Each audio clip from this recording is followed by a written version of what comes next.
함께 사도신경 하심으로 8월 18일 새벽 예배를 하나님 앞에 드리겠습니다. 전능하사 천지를 만드신 하나님 아버지를 내가 믿사오며 그 외아들 우리 주 예수 그리스도를 믿사오니 이는 성령으로 잉태하사 동정녀 마리아에게 나시고 본디오 빌라도에게 고난을 받사 십자가에 못 박혀 죽으시고 장사한 지 사흘 만에 죽은 자 가운데서 다시 살아나시며 하늘에 오르사 전능하신 하나님 우편에 앉아 계시다가 저로서 산자와 죽은 자를 심판하러 오시리라. 성령을 믿사오며 거룩한 공회와 성도가 서로 교통하는 것과 죄를 사하여 주시는 것과 몸이 다시 사는 것과 영원히 사는 것을 믿사옵나이다. 아멘. 찬송가 540장 찬양하겠습니다. 찬송가 540장입니다.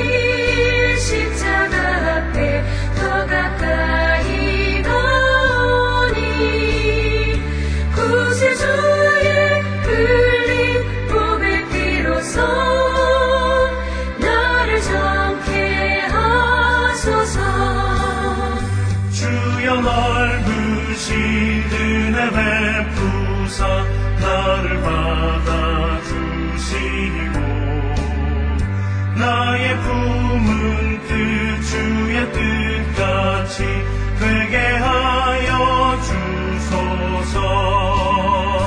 내가 매일 십자가 앞에 더 가까이 가오니 구세주의 흘린 몸의 피로써 나를 정케 하소서. 주의 보좌로 나아갈 때에 어찌하니 기쁠까. 주의 얼굴을 항상 배우니 더욱 친근합니다. 내가 매일 십자가 앞에 더 가까이 가오니 구세주의 흘린 몸의 피로써 나를 정케 하소서.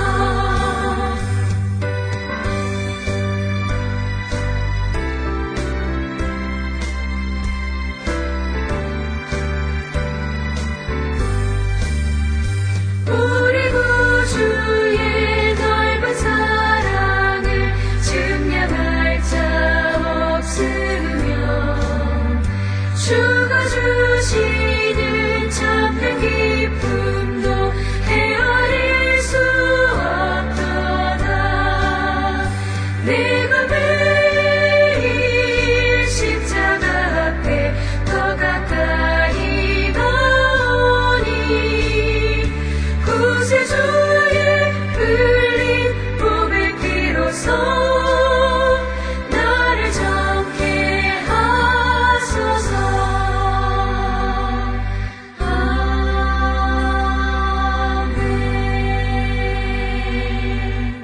오늘 하나님께서 우리에게 주시는 말씀은 신명기 28장 20절에서 35절 말씀입니다. 신명기 28장 20절에서 35절 말씀입니다. 제가 가진 성경으로 305면 신명기 28장 20절에서 35절 말씀 제가 봉독하겠습니다. 내가 악을 행하여 그를 잊음으로 내 손으로 하는 모든 일에 여호와께서 저주와 혼란과 책망을 내리사 망하며 속히 파멸하게 하실 것이며 여호와께서 내 몸에 연병이 들게 하사 내가 들어가 차지할 땅에서 마침내 너를 멸하실 것이며 여호와께서 폐병과 열병과 염증과 학질과 한재와 풍재와 썩는 재앙으로 너를 치시리니 이 재앙들이 너를 따라서 너를 진멸하게 할 것이라. 내 머리 위에 하늘은 노시 되고 내 아래의 땅은 철이 될 것이며 여호와께서 비 대신에 티끌과 모래를 내 땅에 내리시리니 그것들이 하늘에서 내 위에 내려 마침내 너를 멸하시리라. 여호와께서 내 적군 앞에서 너를 패하게 하시리니 내가 그들을 치러 한 길로 나아가서 그들 앞에서 7길로 도망할 것이며 내가 또 땅의 모든 나라 중에 흩어지고 내 시체가 공중의 모든 새와 땅의 짐승들의 밥이 될 것이나 그것들을 쫓아줄 자가 없을 것이며 여호와께서 애굽의 종기와 치질과 괴혈병과 피부병으로 너를 치시리니 내가 치유받지 못할 것이며 여호와께서 또 너를 미치는 것과 눈머는 것과 정신병으로 치시리니 맹인이 어두운 데에서 더듬는 것과 같이 내가 백주에도 더듬고 내 길이 형통하지 못하여 항상 압제와 노력을 당할 뿐이리니 너를 구원할 자가 없을 것이며 내가 여자와 약혼하였으나 다른 사람이 그 여자와 같이 동침할 것이요 집을 건축하였으나 거기에 거주하지 못할 것이요 포도원을 심었으나 내가 그 열매를 따지 못할 것이며 내 소를 내 목전에서 잡았으나 내가 먹지 못할 것이며 내 나귀를 내 목전에서 빼앗겨도 도로 찾지 못할 것이며 내 양을 원수에게 빼앗길 것이나 너를 도와줄 자가 없을 것이며 내 자녀를 다른 민족에게 빼앗기고 종일 생각하고 찾음으로 눈이 피곤하여지나 내 손에 힘이 없을 것이며 내 토지 소산과 내 수고로 얻은 것을 내가 알지 못하는 민족이 먹겠고 너를 항상 압제와 학대를 받을 뿐이리니 이러므로 내 눈에 보이는 일로 말미암아 내가 미치리라.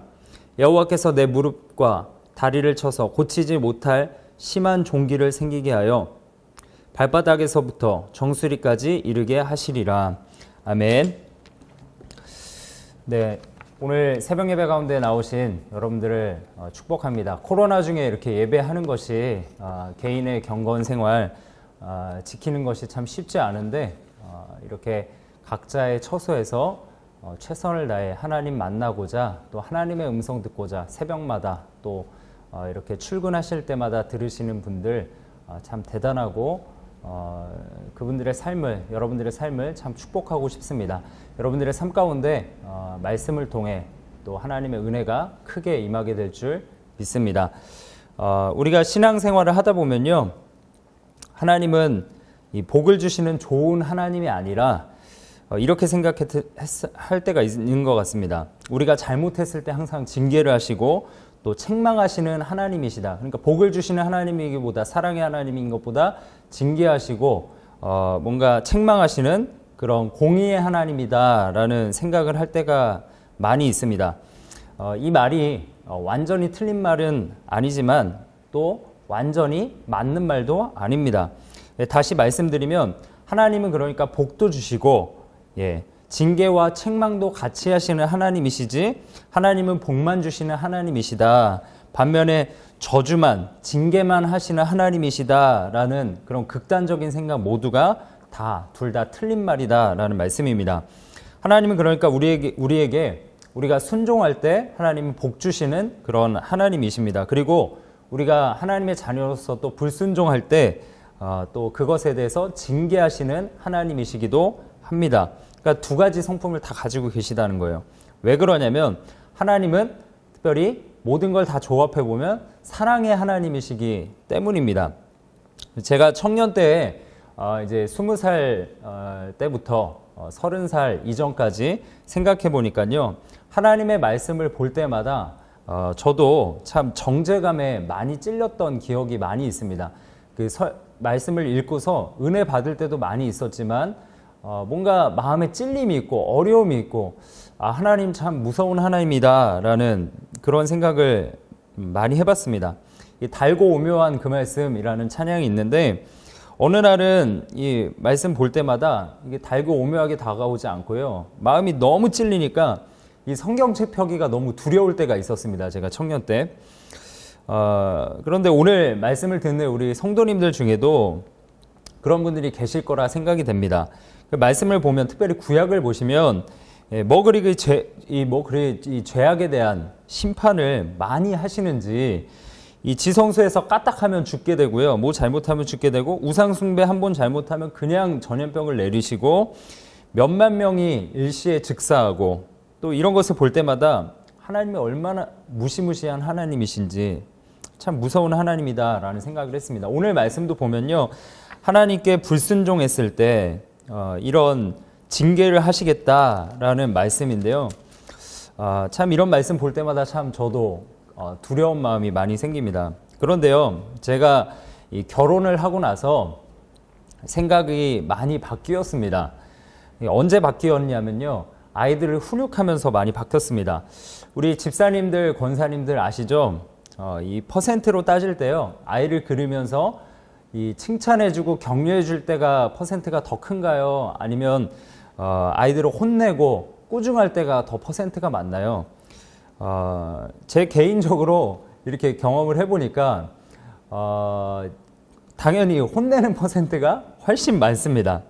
바로 거기에서 제가 은혜를 받았습니다.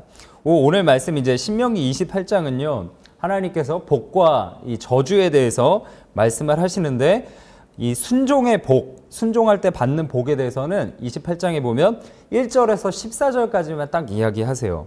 그런데 불순종했을 때의 저주는 15절에서 무려 68절까지. 그러니까 저주가 이 축복보다 4배나 많은 분량이 써져 있다는, 쓰여 있다는 말씀입니다. 이 말씀만 보면 우리가 무엇을 깨닫게 됩니다? 무엇을 깨닫게 됩니까? 하나님은 화가 많으시고, 뭐 잘못하면 즉각 심판하시는 그런 무서운 하나님이다. 공의의 하나님이다. 경외의 대상인 하나님이다 라고 생각할 수 있는 거죠. 그런데요, 여러분, 우리가 부모로서 이 말씀을 한번 생각해 봤으면 좋겠습니다. 부모로서 자녀를 대하듯이 생각해 봤으면 좋겠어요. 양육하면서 사실 제가 아까 말씀드렸다시피 혼내는 퍼센트가 훨씬 높습니다. 그런데 혼을 내는 퍼센테이지는 훨씬 높지만 우리가 생각해 보면 아이들을 안 사랑하는 건 아니잖아요. 사랑하지 않는 건 아니잖아요. 생각해 보면 칭찬도 하는 것도 있고, 반면에 징계와 혼을 내는 것도 결국에 부모로서 어떤 것 안에서 하는 건가요? 사랑 안에서. 혼내는 것도 칭찬하는 것도 사랑 안에서 행하는 겁니다. 물론 요즘 비정상적인 부모들이 TV에 나오죠. 이 뉴스에 나오는데 아이들을 때리다가 뭐 이게 사망에 이르게 하는 경우도 있습니다. 그런데 정상적인 부모라면 사랑 안에서 칭찬도 하고 훈계도 징계도 하는 것이죠. 제가 부모가 되어 보니까 이 말씀이 은혜로 와닿더라고요. 이 징계가 워낙 많은 분량이 있음에도 저 되게 무서웠거든요. 그런데도 은혜로 와닿다고요. 비록 저주의 분량이 많지만 그것이 표면적으로 제게 와닿는 것이 아니라요, 이제 말씀 뒤에 감춰진 하나님의 사랑이 느껴지는 겁니다. 왜 이렇게 저주의 말씀을 많이 하실까요? 왜 그럴까요? 하나님이 우리가 그렇게 살면 행복하지 않으니까 이렇게 말씀하시는 겁니다. 우리가 왜 이렇게 저주의 말씀을 많이 하실까요? 우리가 이 말씀을 지키지 않고 사탄에게 매여서 살게 되면 보람도, 인생의 만족도 없게 되고 희망도 없고, 그리고 건조하고 무의미한 그런 사망에 이르는, 결국 사망에 이르는 그런 연약한 삶을 살게 되니까 하나님께서 우리를 바른 길로 가게 하시려고 하나님께서 염려하시는 마음에, 부모된 마음에, 우리를 너무나 사랑하시는 마음에 저주의 말씀, 그러니까 하지 말아라, 이렇게 무서운 일이니 하지 말아라 라고 많이 적어 놓으신 것으로 제가 와 닿았습니다. 사랑하는 성도 여러분, 우리 하나님은요 사랑의 하나님이세요. 여러분들 잘 아시다시피 사랑 안에서 행하시는 하나님이십니다. 예수님을 보내주신 것만 봐도요 얼마나 우리를 사랑하시는지 아시잖아요. 하나님은 성도인 우리에게 때로는 징계하실 수도 있습니다. 건강이 안 좋아질 수도 있고요, 개인적으로 사업이 안 될 수도 있고요, 직장생활 잘 안 풀릴 수도 있고, 인간관계도 잘 안 풀릴 수도 있습니다. 그러나 그것은 하나님이 무엇을 행하시든지 간에 그 모든 것은 사랑 안에서 행하시는 이름을 믿으시기를 간절히 축원합니다. 징계의 목적이 무엇이죠? 결국 사랑으로 자녀된 우리가 하나님께 합당한 모습으로 다시 돌아오게 하기 위해서, 그리고 또 바른 길로 우리가 행하게 하기 위해서 하시는 거죠. 그리고 우리가 순종해서 바른 길로 걸어가 우리가 그 인생에서 참된 행복을 누리게 하시기 위함인 줄 믿습니다. 사랑하는 성도 여러분, 우리의 인생이 참 힘들고 어렵지만 우리가 이 하나님의 사랑 가운데 있음을, 이 큰 사랑의 테두리 안에 있음을 꼭 기억하시길 소원합니다. 우리가 어떠한 형편에 있을지 모르겠습니다. 각자의 여러분들의 형편이 있을 것이라 생각되는데 어떠한 형편에 있든지 우리가 감사함으로 하나님의 뜻을 주님 앞에 묻고 또 순종하며 그 사랑 가운데 기뻐하며 살아가는 여러분들의 삶이 되기를, 오늘 하루가 되기를, 또 평생의 삶이 되기를 간절히 축원드립니다. 우리 함께 기도하겠습니다. 첫 번째로 내 인생의 모든 상황이 하나님의 사랑 안에 있음을 확신하고 말씀에 순종하며 살아가게 하옵소서 기도했으면 좋겠고요. 두 번째로 코로나의 확산이 또 계속되고 있습니다. 델타 변이뿐만 아니라 또 여러 가지 변이 코로나가 확산되어져 가고 있는데 하나님께서 확산이 멈추어질 수 있도록 도와주시고 은혜 베풀어 주시옵소서, 고통받는 자들을 긍휼히 여겨 주시옵소서 또 기도했으면 좋겠습니다. 또 더불어서 부서의 여름 사역이 진행되고 있는데요. 유초동부 여름 사역 끝까지 잘 마무리될 수 있도록 기도해 주셨으면 좋겠습니다. 또 교회의 평안과 또 나라의 안정과 여러 고통받고 있는 환우들을 위해서도 함께 기도해 주셨으면 좋겠습니다. 이 시간 주님의 이름 한번 부르짖고 합심으로 기도하겠습니다. 주여